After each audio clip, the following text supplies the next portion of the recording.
All right, shalom, shalom. Before I begin, I want to give all praise, honor, and glory to Yahawah, Sham, Yahawashi, Sham, Rawchaa, Qadash. Double honors to our teachers, the apostles, and elders of Great Millstone. Much respect to the brothers laboring worldwide in truth and sincerity, and salutations and blessings to the hopeful elect, believing on the words of Yahawah, Sham, Yahawashi. It's your brother Yahawah here at the Church of Birmingham, Alabama, coming at you with another lesson, Lord willing, is edifying. Now, this lesson is going to be inspired by a conversation, also a video that I recently viewed on TikTok. And Lord willing, I'll put the video in post-processing. But the conversation consisted of these people who are outside the truth, you know, from Esau to the 2/3 of our people. They are our enemies, man, you know. And the Lord really had me meditating on, you know, Sirach 12 and 10. Never trust thine enemy, you know. For like as iron rusteth, so is his wickedness. You know, it goes on to say, set him not by thee, you know, or he look to overthrow thee and stand up in your place. Well, the time that we're entering, man, these people really gonna, you know, show that they're your enemy. All right? Things are gonna transpire so bad that it's gonna be obvious that these people have demons on them, man. You know? And as the conversation continued, you know, I had in my mind there's a couple of movies. You ever seen the movie Constantine? You know, when the woman is taken toward the end of the movie, it's a congregation, for lack of better terms, a brood. How about that? A brood of demons, demon-possessed people. You know, and you can actually see the demons on their face. You know, you can actually see, you know, those things manifest. You know. Also, another movie that came to mind was a movie where this guy was trying to protect this girl. She was getting ready to have a baby or whatnot, and they was in this certain diner.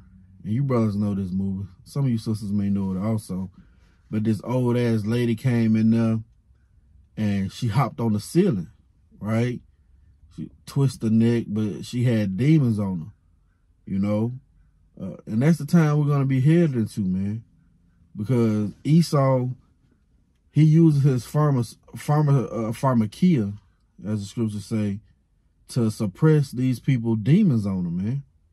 You know, he used the food, you know, the sweets, you know, the dainties that he give them, and it suppresses the demons. See, these people, all right, got demons on them already, man. You know, we once had demons on us, you know. But we know, you know, through the spirit and power of Yahawashi, to get those how to get those demons off, man. We're not taking any pharmakia. No, we're living in the word. All right? We're fasting. We're praying. You know? Remember that demon that was on that child, you know, and I think it was lunatic, as it were. And the disciples asked why they couldn't cast it off. We said, well, this demon only comes off by fasting and praying, man. You know? See, those are the times we're headed into. Everybody got demons on them, man. You know? I remember watching the video of Elder Pastor Rawchaa and Salaki for the long intro. I just want to set the stage for the lesson. You know, how these Elder Pastor Rawchaa was going into how these people got demons on them. You can tell how they driving, you know, they driving all reckless all over the place. Well, those demons really have been suppressed by Esau in this system because he can't cast them out, you know. He can't get rid of them the correct way, because that's what our Lord Yahawashi did. He cast out the demon, man. You know, he cast out the demon that legion that was on that man, you know, into the swine, you know. Well, when those comfort, when those luxuries are taken away to suppress those demons on these people, man, you want to really see, you know, the countenance, you know, it's gonna be really self-evident on how they look, how they operate, you know, and it's gonna be more apparent in that day to never trust thine enemy, man. You know, somebody that you went to work with, you know, years ago. He was a good old guy. He was good as gold. But in that day, man, that guy gonna be plotting to take you out. That woman gonna be plotting to put you to death, man. You know, it's gonna get to the point where, again, it's gonna be on their face, man. You're gonna be able to recognize demons, point blank, period, man. You know, and again, the Lord said He was gonna bring plagues. Let's start there. And again, slacky for the long intro.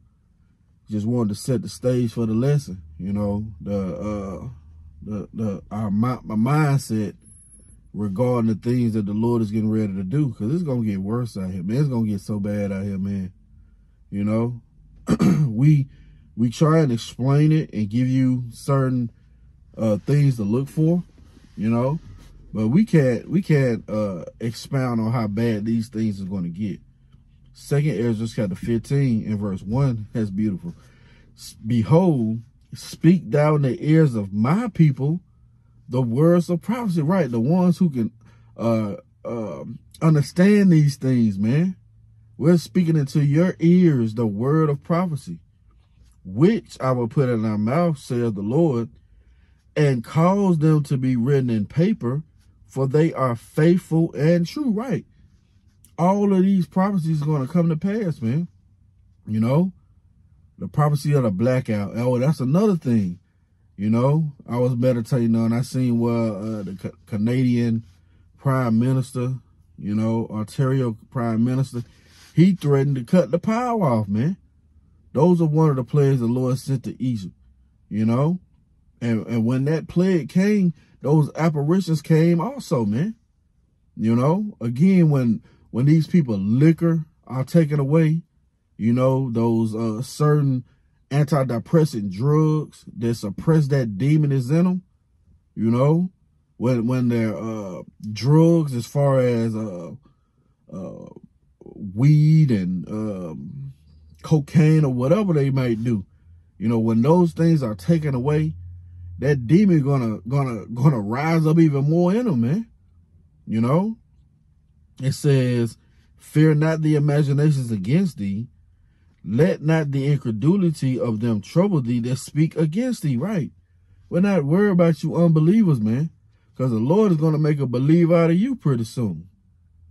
It says, for all the unfaithful shall die in their unfaithfulness. Behold, saith the Lord, I will bring plagues upon the world, the sword, famine, death, and destruction. Yeah, that's what the Lord's getting ready to bring, man. A lot of death and destruction. And what's going to contribute to that? You're not having any food, man. That famine. You know, you're not able to be in comfort and ease like you are now. You know, those demons gonna present themselves in a heavy fashion, man. Another movie that I was thinking about when we was having that conversation was the movie The Matrix, right? Everybody that's still plugged into this world is potentially an agent, man. Where you fast forward those series, right? Eventually, when shit broke down in that society, everybody became an agent. Everybody had demons on them, man. And you could see it. It was some visual, you know? Well, that's how these people are going to be. These people are going to be so in that basis sort of mindset that the demons are going to be all over the face, man. Oh, what's that other movie where the guy had the glasses? I forgot the name. Now They See, maybe? And you brothers can help me out with that in the comment board, you know. But when they put on the glasses, they was able to see. Those people were so-called aliens, but they had demons on them, man. You know? Well, that's what the Lord has granted us, that eye salve. You know, and we have that understanding that, you know, these people are of the world, man. And when their comfort is taken away, you know, their peace is taken away, you're going to see that demon more heavily, man. Going on, it says, for wickedness have exceedingly polluted the whole world, the whole earth, and their hope for works are fulfilled. See that? So everything here is polluted. The mindset of the people, the food, the water, everything here is polluted, man. It says, therefore saith the Lord, I will hold my tongue no more as touching their wickedness, which they profanely commit. Neither will I suffer them in those things in which they wickedly exercise themselves. Right. You know, they wickedly exercise themselves in things of the world, man. Well, the Lord going to take all that shit away, and their true nature going to show forth. It says, behold, the innocent and righteous blood crieth unto me, and the souls of the just complain continually. And what? Constantly complaining to get out of this place, man. It says, therefore saith the Lord, I will surely avenge them, and receive unto me all the innocent blood from among them. Behold, my people is led as a flock to the slaughter. I will not suffer them now to dwell in the land of Egypt. Right. This is spiritual Sodom and spiritual Egypt, man. You know, the land of our captivity pursuant to Deuteronomy 28 and 68, man. It says, but I will bring them, I will bring them with a mighty hand and a stretched out arm, and smite Egypt with plagues as before, and will destroy all the land thereof. Right, the Lord is getting ready to destroy America, Babylon the Great, man. Ancient Egypt, the land wasn't destroyed all thereof. So what is it speaking on? It's speaking to spiritual Sodom and spiritual Egypt, man. America, Babylon the Great, is going to be wiped off the map. But the Lord says he's going to bring plagues as before, man. And what's a couple of those plagues? Well, it was a famine, you know, when that livestock died off, you know, which affected their economy, you know, from the wheat, you know, when the locusts ate up their food, you know. Also, the Lord had a blackout, man, you know. Then he sent evil angels. He sent spirits, man, you know. And those things are going to manifest so heavy in this time, it's going to be unreal, man. Again, I got a video, Lord willing, I'm going to put in post-processing, where these two guys was walking opposite to one another. It was like on a closed caption. Unveiled through a CCTV recording by Tara S. As darkness blankets the scene, a bewitching episode unfolds. Gaze once more, and a dusky silhouette skitters between two individuals. Shared on social media, this spectacle has entranced many, sparking suspicion of a possible demonic presence. Puzzled by their synchronized reactions, spectators ponder if possession is the truth. Yet could there be an alternate reason behind this eerie sight? Your thoughts hold value. Cast them in the comments. Car park. Unveiled through a CCTV recording by Tara S. As darkness blankets the scene, a bewitching episode unfolds. Gaze once more, and a dusky silhouette skitters between two individuals. Shared on social media, this spectacle has entranced many, sparking suspicion of a possible demonic presence. Puzzled by their synchronized reactions, spectators ponder if possession is the truth. Yet could there be an alternate reason behind this eerie sight? Your thoughts hold value. Cast them in the comments. And you can visibly see a demon or a spirit or an evil angel, however you want to, you know, say, you know, guy was walking this way and the guy was walking this way, and the spirit crossed in between them, man. And the second guy, he seen the spirit and he jumped, you know. Man, can you imagine in this time, you know, when those things that these people have, suppressing the demons, you know, make the demon flourish, as it were, or come to the forefront. They can't get to those antidepressants, you know, or those pills that put them at ease, or the liquor, you know, or the certain drugs that they take, man. Even to the comfort food. See, the food the food has certain drugs in them also, man. You know? And a good display of that is you go to your local zoo, you know? Those animals are in a docile state because they actually get them drugs to keep them calm, man. You know? By the time that we're entering, man, all those comforts are going to be taken away, man. And they're going to lose it. Remember our Lord Yahawashi said, peace I leave with you. Not, matter of fact, let me get that real quick. Let's see, the peace that they're going to have is not going to amount to anything. Right? Let's see. Bear with me.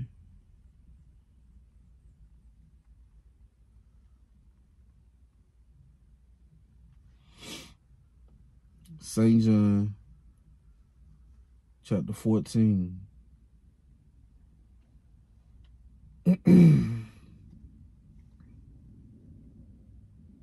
And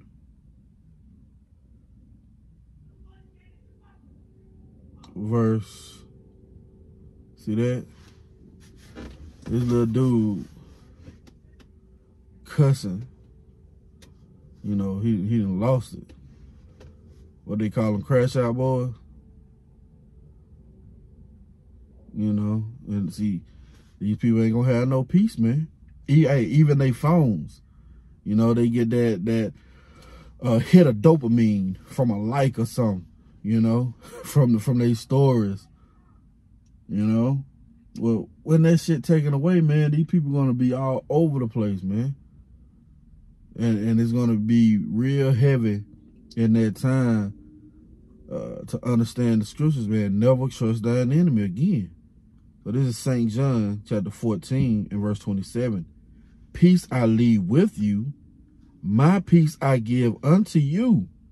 Not as the world giveth, give I unto you. Let not your heart be troubled, neither let it be afraid. You see that?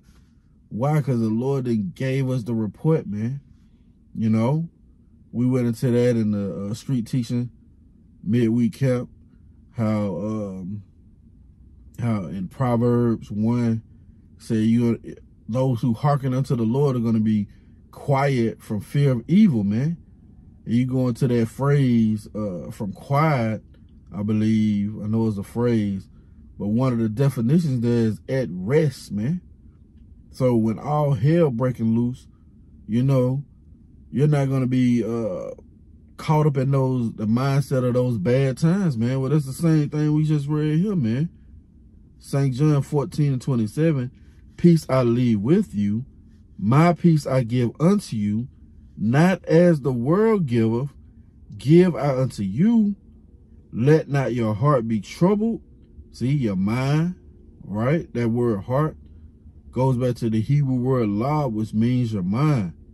Neither let it be afraid. See? Why? Because shit gonna be so real out here, man. Again, the Lord's gonna get ready to send those, well, he already sent those death angels, man. But remember, scripture says it's gonna be yet greater evils than those thou hast seen happen here shall be done hereafter, man.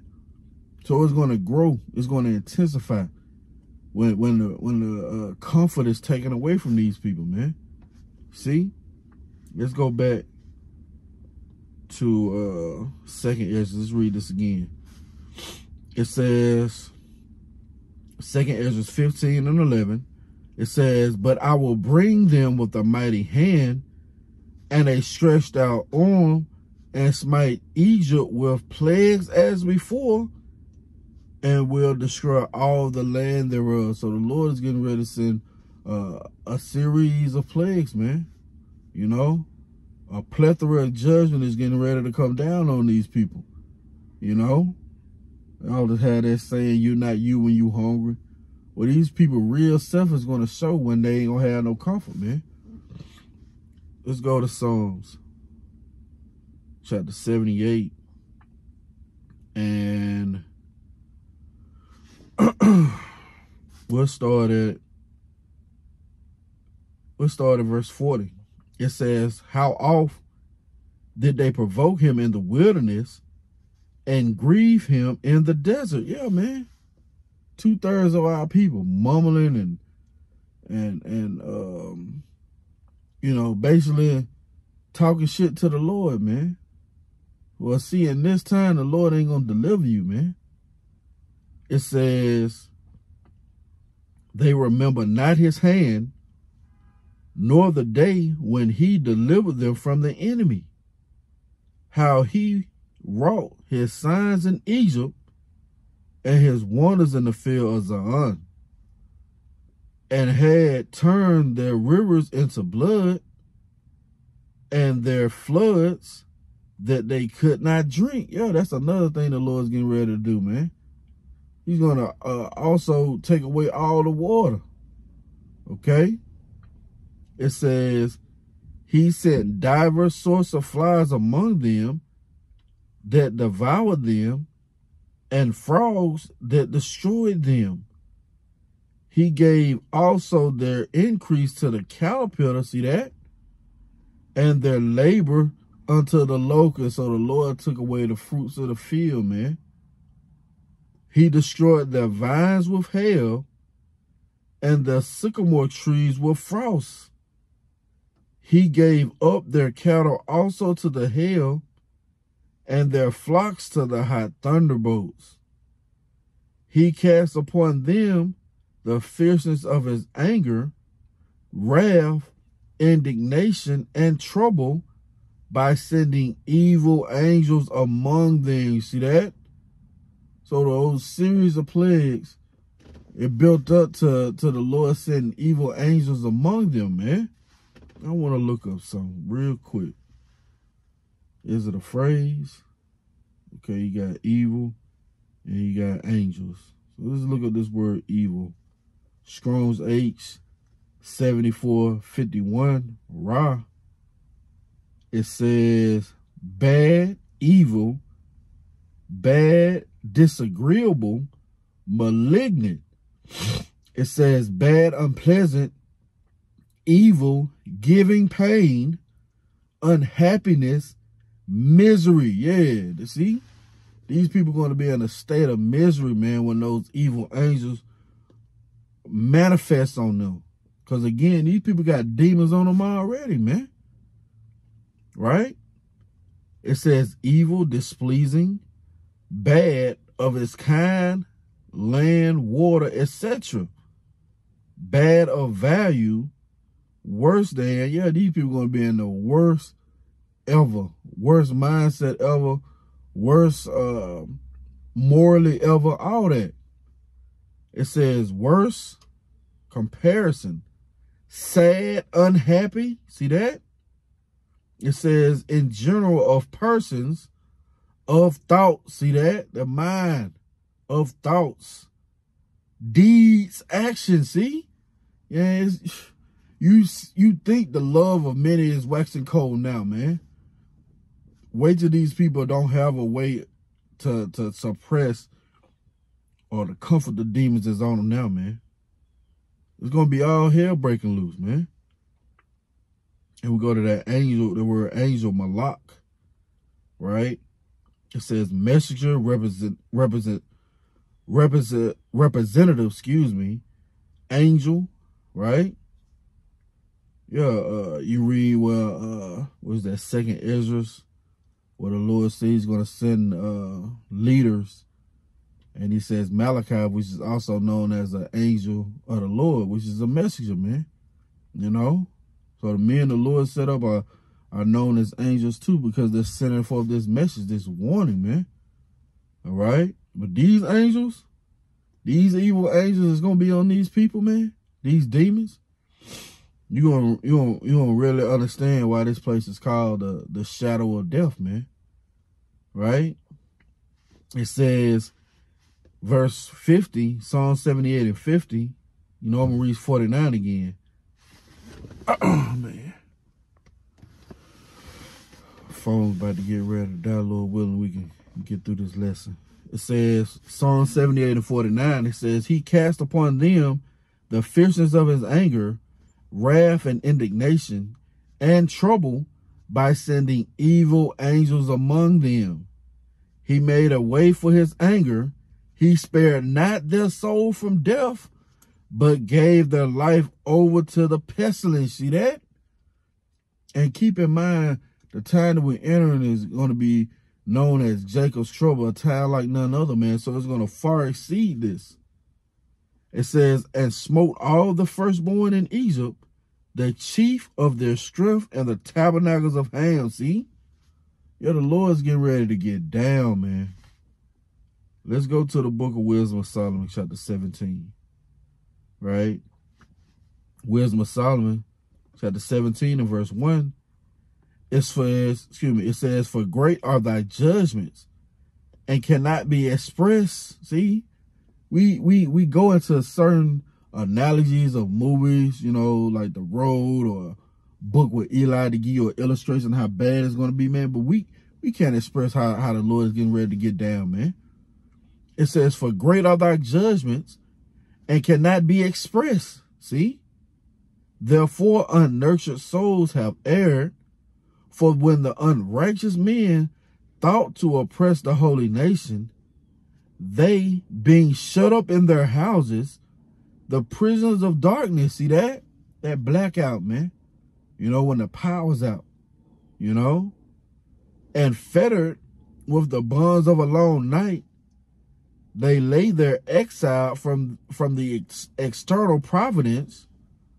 For while they supposed to lie hid in their secret sins, they were scattered under a dark veil of forgetfulness, being horribly astonished and troubled with strange apparitions. You see that? For neither might the corner that held them keep them from fear, but noises as the waters falling down sounded about them, and sad visions appeared unto them with heavy countenance. See? No power of the fire might give them light, neither could the bright flames of the stars endure to lighten that horrible night. Yeah, man. See? It's going to get real out here, man. You know? And again, you know, I don't care who you work with, man. If they ain't in this truth, man, they are not to be trusted, man. You know, and that's going to extend to your family. That's going to be even more self-evident in that day, man. Because it's going to be a dog-eat-dog world, man. Okay? It says, verse 6, only there appeared unto them a fire kindled of itself, very dreadful, for being much terrified, they thought the things which they saw to be worse than the sight they saw not. See that? So guess what, man? These people going to see some shit, you know, and the hopeful elect going to see some shit, man. All right? But our comfort, as we read in St. John 14, comes from the scriptures, man, knowing the report. To be quiet from fear of evil, man. We're going to be at rest. Why? Because we're going to be done with our labors, you know. We're going to be at ease, you know. As Noah was, man. When he was done with his labors and it started raining, and he heard all those people out there crying and hollering as the waters rose, he was at rest, man. He was quiet from fear of evil, man. Why? Because he was in that pavilion, man. He trusted in the report. He believed the things that the Lord said he was going to do, man. You know? But yeah, I just wanted to commit that to video, Lord willing. It was edifying. It's gonna get serious out here, man. So I pray it's been edifying. We give all praise, honor, and glory to Yahawah, Bahashem, Yahawashi, Bahashem, Rawchaa, Qadash. Double honors to our teachers, the apostles, and elders, great millstone. Till the next time I say, Shalom.